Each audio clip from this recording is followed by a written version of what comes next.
ఉంటే చుట్టాలు లేకుంటే ఇటురారు లెక్కలేస్తూ తిరుగుతారు లెక్క ఉంటేనే మాట్లాడుతారు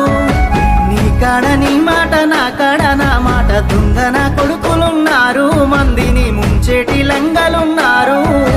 మళ్ళీ పుడతవలేదో ఎవడికేమీ తెలుసు మనసు చెప్పినట్టు నడువు ఎవడికున్నది రాయిడ పరువు ఉన్నది ఒక్కటే బతుకు బతికితే ఇప్పుడే బతుకు నీకేమి కావాలో వెతుకు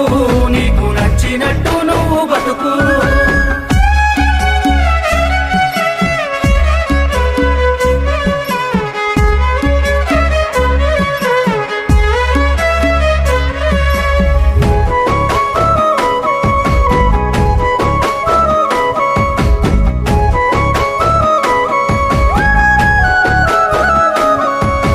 కష్టమొచ్చినప్పుడు సాయం